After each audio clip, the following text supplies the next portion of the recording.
Hello everyone, nubkeks here. Welcome back to Nub Raids, and in today's video, I'm going to be showing you two different teams for the new Alice's Adventure event dungeon in Raid Shadow Legends. I will show you a budget team for stage 20 and explain exactly why the team works, how you can build around it if you don't have the exact same champions or builds or whatever. And then I'll show you a build for stage 30 as well, which is ridiculously harder and requires very specific end game champions and end game builds. We'll also check out the relics as well, because there's a couple of very strong relics coming from this dungeon. And of course, we've got pinpoint gear is the big draw as well. So without any further ado, let's jump in. Obviously, as you can see, this is the team right here.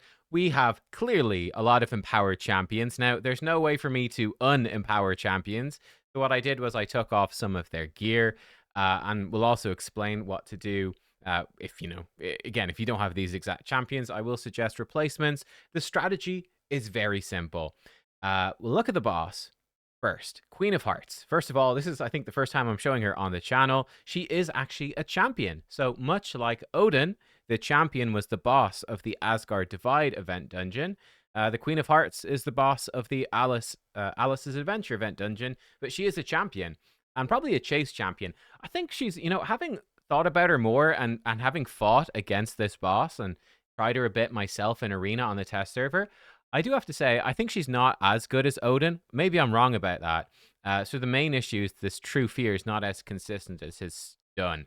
But basically what this boss does, she'll start with off with their heads. And by the way, big shout out to, I don't know, there was so many commenters when we were teased with this kit and they were like, "Ooh, this champion, if this is the Queen of Hearts, this move will be called off with their heads." People literally called the name of this move. You predicted it. You were right. So if you left that comment, well done. But it is a full buff strip from her enemies, puts Death Brand on her initial target on one target for 2 turns, and then True Fear on all enemies for 1 turn, and it fills her turn meter by 5% for every buff removed by this skill. Death Brand is a new debuff, unique to her so far, that will cause block revive if the target with it dies. So you will get block revived. Now, this is dangerous for building your team because of her passive Hail to the Queen. For every 10 buffs the enemy team receives, gives this champion an extra turn. So, I mean, if we're running with a 5 champion team, if we give every champ 2 buffs, that's 2 by 5 is 10. She takes a turn immediately, strips them all, and puts True Fear on everybody. So you need to go in with a team, probably, I am anyway, that doesn't have many buffs. Simple enough. After she does this, she'll then do her A3, which is a full team ally attack that puts increased attack before she goes, and it decreases the cooldown of her A2 off with their heads if the target that she ally attacks is killed. She doesn't have to kill them. So long as they die from the ally attack, it will reduce the cooldown of this. Her A1, which obviously happens with her ally attack, is an AoE, decreased defense for 2 turns, Void Affinity. Just places it, very strong, and also small little turn meter boost. So that is her. How are we going to fight her? You can see this is the core of the strategy. We are going to decrease defense. Deacon also has turn meter manipulation, which is good without buffs, so it's not going to trigger her thing. We're going to decrease defense, increase attack with Ursula the Mourner. I then actually have an AoE weaken from Firegun Isbale, but you could use really anyone. You don't even need the weaken, though it is a nice luxury. And then I've got 2 Force Affinity damage dealers. Why am I running effectively 3 Force Affinity damage dealers? It's because we're up against 2 Force, 2 Magic. Force can strong hit all of these, but these are very replaceable by Void damage dealers. You could really run any damage and just get a bit lucky, but let's go into the run, and let me show you how it works. It is very simple and straightforward, really. Here we go. Turn meter manipulation, decrease defense, increase attack, AoE weaken. She actually gets an extra turn and hits the boss. Nuke 1, nuke 2. Because I've taken some gear off of these champions, we actually don't quite kill this other guy. But that's okay, because here we go. This is the core. Did you notice what the core of the strategy was? Hopefully you noticed what the core of the strategy was. It's very simple. Very, very simple. The Queen of Hearts is scary if she interrupts you because you put on too many buffs. So number 1, we did actually trigger that because Ursula the Mourner put up buffs on her second turn, but by then it didn't matter. The big thing about her that is scary, though, Guess what? A full team ally attack isn't that scary if you kill her entire team. That's the core concept for beating this boss, right? We don't care if she ally attacks us if there are no enemies that ally attack us. So here he's going to go in with 2 enemies, and you can see the damage actually isn't that bad either. Part of that is that we triggered the ally attack with Ursula the Mourner, so we actually have increased defense and strengthen on, which certainly helps. Ursula's also bringing us decreased attack, but genuinely, it's not that difficult to survive. It really isn't. But yeah, that's sort of the key of this. Decrease defense, increase attack if you need it for your damage dealers, and then bring lots of damage dealers and nuke them. And I really do think 1 reviver for safety is a nice. It's not essential. You can see here nobody's dying. We could literally run 4 damage dealers. I could run 4 damage if I wanted to. These are epics as well. I could just run 4 damage. Fine. A reviver can give you safety. Once you kill a few of those enemies, very, very easy to keep your reviver alive. She simply doesn't have really any single target damage. A single reviver in regen will survive no problem. So what are the stats you need to aim for? The tricky part for stage 20 is you need 300 accuracy. I believe it's about 300 to be consistent, maybe slightly higher than that. You can go lower and be lucky, but about 300 accuracy. That's the hardest thing to do. And my Deacon is 280 speed, and the rest of what he's doing doesn't matter. I took off some of his stuff. I did leave his banner on. This is quite hard to hit 300 accuracy without banners and whatnot. Ursula, she doesn't have it. She does have 300 accuracy without a banner. She's in regen. She's never coming close to dying, guys. I really do think almost any reviver, heck, even potentially like Reliquary Tender, a rare reviver, probably survive just fine. She's coming in. Her masteries, again, don't really matter. Alika is coming in triple cruel. I did give her accuracy because she, much like Alice, not wrong move, this one, does have a 2-turn lockout. So you could really replace her with Alice. You'll get a 5-star soul for Alice, which gives a ton of accuracy as well, makes it very easy. I brought in Alika, so even if the enemy champions do take a turn, they'll be locked out. They won't do anything, which is nice. She has no masteries. Husk has these masteries. He is in this sort of build. He's got maybe decent, like 2, 3, 8 crit damage, maybe a bit high. But again, any damage either will do. Firegun Isabel, she's really fun because she does have the AoE weaken, which is really nice on an AoE attack. So she's great, epic for this. But again, any damage dealer will do. She has high attack, but not much crit rate, but high accuracy. Because we want her to land the debuffs, and she does land bombs. Over here, 2 bombs. So yeah, I figured the bombs would be, pretty good against the boss for boss damage. So that's what I did. Who could you replace these champions with for this team before we jump on to the much harder stage 30? Who could you, again, any decreased defense champion for Deacon? Really, any decreased defense will do. His turn meter manipulation is nice, but you could put in anyone, any decreased defense. So let's take a quick gander. I mean, yeah, sure. Let's go. Let's go. It's AoE. I should clarify. AoE decreased defense. Miss Rider Dahi would be perfect. Deacon himself, Stag Knight. You could run an Ugo. Tayrel, Gorlos would work. Dahi would be the best because of affinity, but it doesn't matter too much. Just watch out for his self buffs. I didn't use him because I've got a +4 5-star, so I didn't bother. And then from like the legendaries, again, you've got tons of options. The one to watch out for, which you might go for by accident, would be Lydia. Lydia puts up buffs with her decreased defense and weaken move, so you can't really use her, or at least not easily. Yeah, any sort of any AoE decreased defense, anyone will do with 300 accuracy and fastest champion. Job done. What about instead of Ursula, who can we run? I think the most straightforward and obvious replacement, I've got a filter on like an idiot. The most obvious replacement would simply be Arbiter. Arbiter's great, increase attack, turn meter boost. Most of you will have her. Perfect, Arbiter. For the epics, again, let's say we're looking for increased attack, and let's filter it by epics because we can. There we go. I think there's tons of good options. We had Ursula in there. Old Hermit Jorg, great. He's gonna mini Arbiter, right? Increase attack, turn meter boost, revive if you need it. He'd be really strong. Again, any team increase attack. Heck, even a Doom Priest would work pretty well and help you deal with the true fear. Increase attack, cleansing every turn. Not too shabby. Yeah, you have the Epic from the Fusion. Can't really use her unless you do a 4-man team because she puts up 2 buffs, so she wouldn't work, unfortunately, too well. But there's tons of options. I think Dazdirk. I mean, there's so many Gorgrab, tons of options, so many options. And then for the damage, like I said, really just anyone who's gonna do good AoE damage. I picked Alika for the lockout, like Alice, replace her with Alice. I picked Firegun Isabel because she brings weaken. Husk because he's, pretty easy to build. But really, any damage will do. Preferably force or void, but anything will do. And it's really that simple for stage 20. The 300 accuracy is going to be, and just having enough damage dealers with decent gear to kill them is going to be the biggest challenge, but it's not too bad. And, you've got 19 easier stages you can dip your toes into if you want. Now, let's go to the hard part. So, why is stage 30 so much harder? Well, it's so much harder on multiple levels. Number one, the enemies are obviously ridiculously more tanky, but I mean, like, let's go in with this team for the laugh. They're also much faster. So we are actually still slightly faster with Deacon, but here we go. They're going to start slamming us. So one scary thing, we obviously have the Venus and Cupidus duo, and we're dead. Venus and Cupidus, very scary. Right? Every time we attack, Cupidus counterattacks. That adds up. Venus, she can strip our buffs. And she's got AoE decrease defense weaken. Very scary. Kaja will have a turn meter boost with a full team cleanse. She also has a full team revive.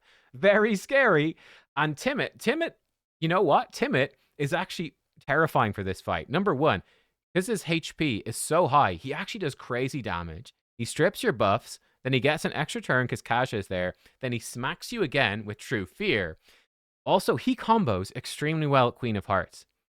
If Queen of Hearts does her A2, she puts True Fear. Timid on his turn would also try to put True Fear. Why is this a problem? Well, if you miss your turn from True Fear, Timid, whenever an enemy skill does not activate because they're under Fear or True Fear, places Provoke on them. This only works when Kaja is there, but guess what? She is. This is a huge problem. We also have got a 6-star Temporal Chains on the boss. That's not a huge deal because you're not going to buff too much anyway, but any buffs will slow your speed. If you put on too many, she pushes your turn meter back. This is very, very nasty. I've got a pretty pay-to-win team to deal with this. This is what I've got. So, how does this team work? Simple enough. Alatreon Blademaster comes into it again. Great speed aura, but he has block debuffs and it's protected. This will stop us from being feared and stop it from being stripped. Very good.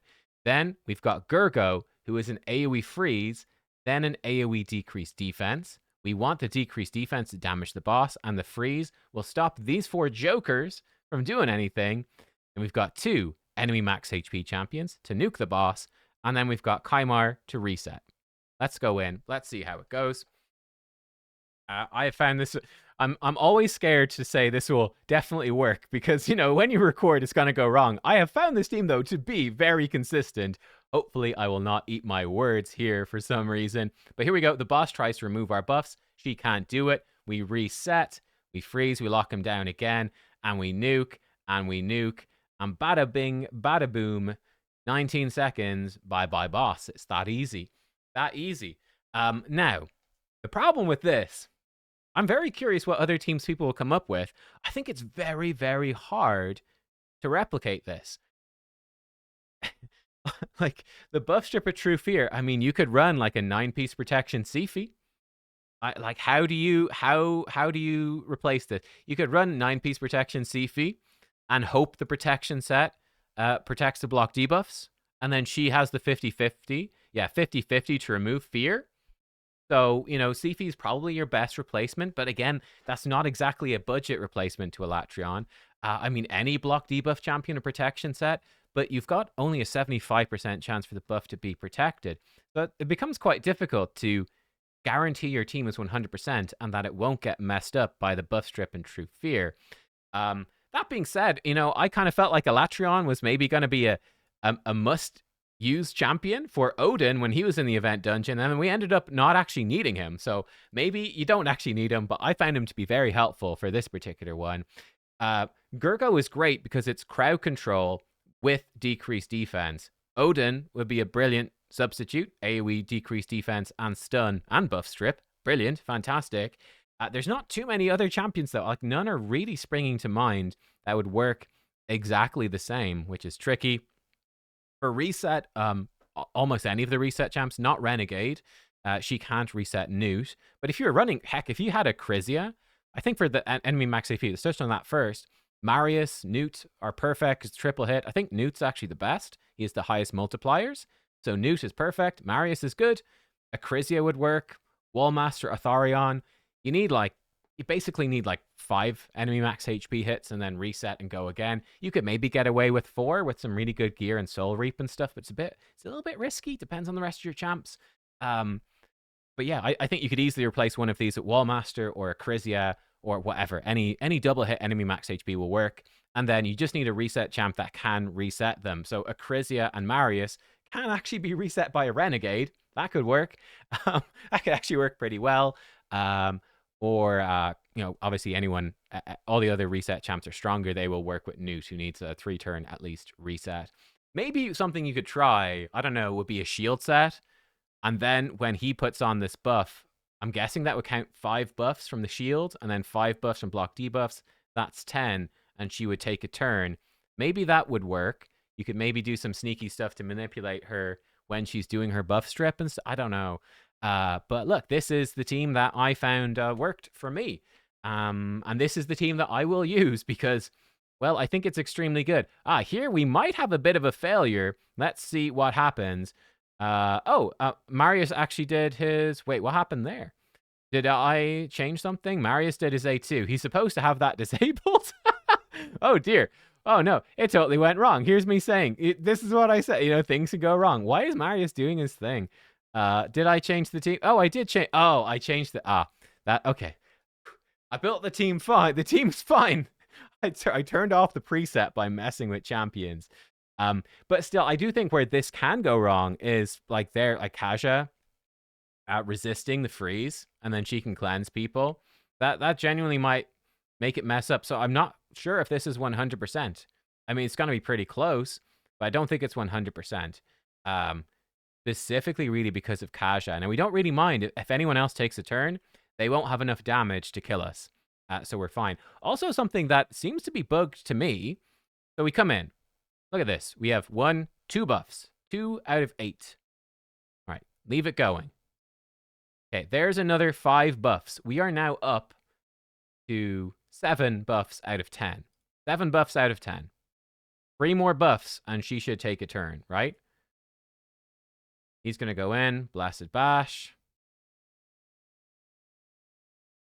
He tries to strip our buffs. Doesn't work. We reset. Okay, now look, I've got it set up to do this, just for safety, in case something goes wrong and she's going to ally attack. No turn. We had 7 buffs out of 10 before. We just got increased defense and shield on everybody. That by itself is 10 buffs, and it didn't trigger her passive. So that might be bugged. The team will still work just fine, because look, if she got to go right now, what's she going to do? She's going to ally attack us. We all have block debuffs, shield, increased defense. It doesn't matter. Even if these enemies were not frozen, they could not kill us. It wouldn't matter. So yeah, I don't know. There does seem to be a bug, I think. We'll see. But that's the team I've been running. From what I can see, I think it's probably 95%. I don't know. I don't think it's 100% just because Gergo can fail.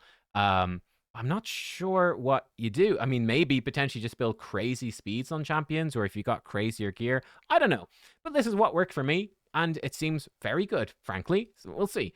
Gergo, I have him with 300 speed. He probably doesn't need that much, and 550 accuracy. Let's actually check. So this was the previous... No, I've gone to the wrong one. Hang on. Where were we? Give me a second.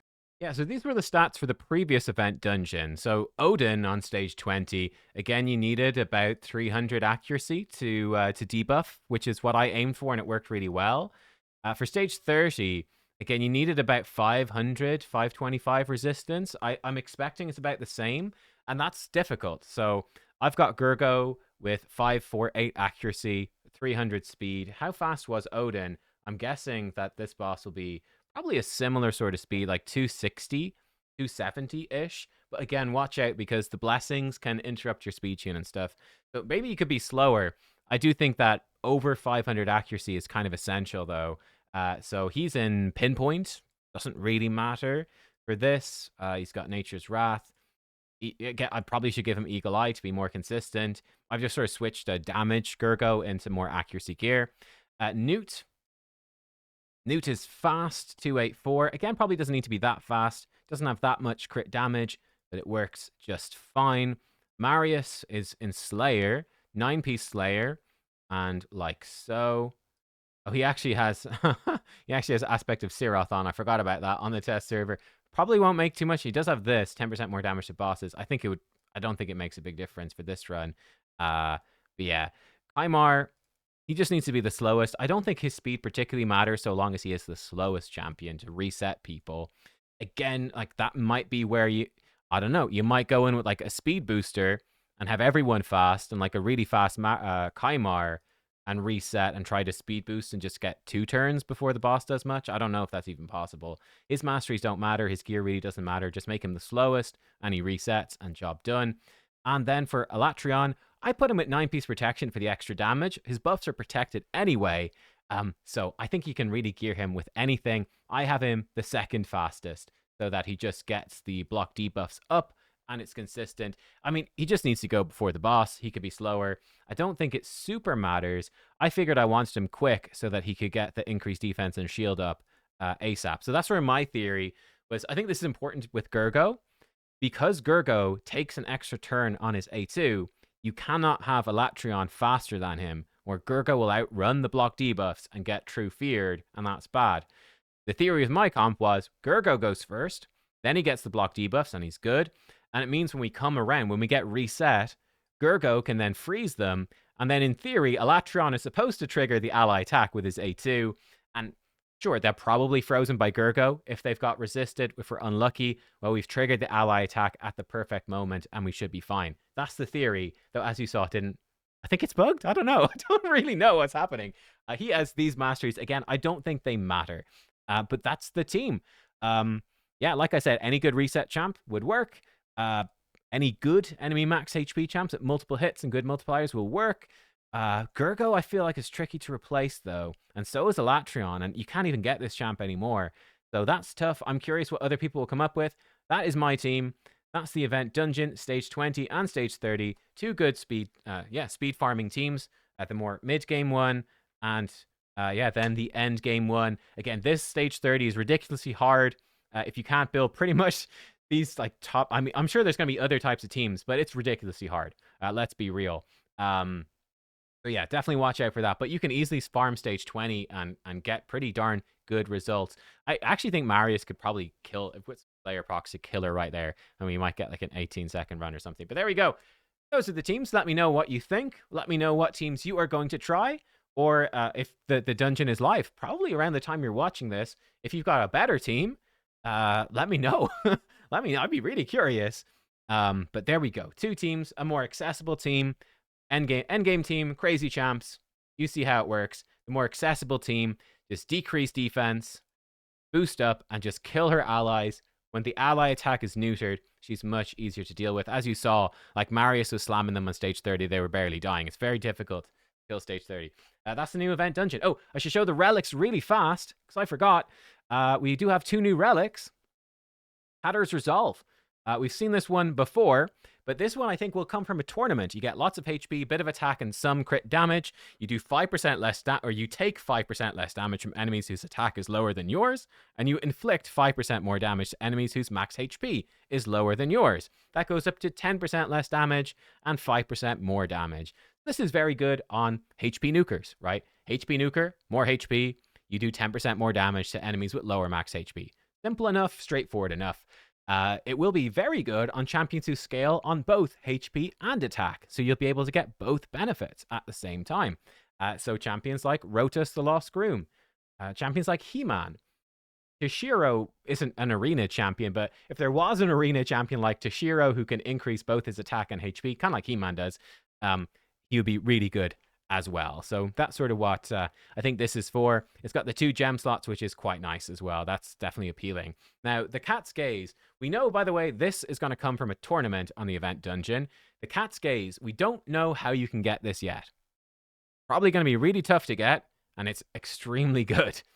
This is a legendary relic, 40% crit damage, huge chunk, 200 attack, 100 defense. Nice, so very, very generally good. Best on attack damage dealers, though. The wearer ignores 10% of the target's defense when attacking enemies with higher max HP. That goes up to 20%. That's almost a savage set right there. Almost a savage set. That's a huge chunk of ignore defense, and it's just constantly on. This is basically 100% on against like every boss in the game. Maybe if you go back to like normal campaign, it won't work, but like, you know, every real boss in the game, that is just always on, right? 20% more ignore defense, massive damage boost. Again, for pretty much any attack-based damage dealer in Arena, against anyone who's anyway tanky, it's basically 20% ignore defense the whole time. Huge damage boost. It's got 2 triangle gem slots and a circle gem slot. So this looks like a monster of a damage dealing relic, and it's going to scale very well with anyone with inherent ignore defense. It's going to make them really powerful. It's just going to make anyone really strong, honestly. It's a top tier relic for both bosses and Arena. So yeah, this one is crazy. And another reason to do the event dungeon. So like I said, we don't know how you get it, but it's going to be tied in with the event dungeon, probably in some way. But there we go. Deep dive into the event dungeon. Let me know what you think, what teams you are running, etc. Pinpoint is super good, obviously. And there you go. Thanks for watching. I'll see you all next time. Goodbye.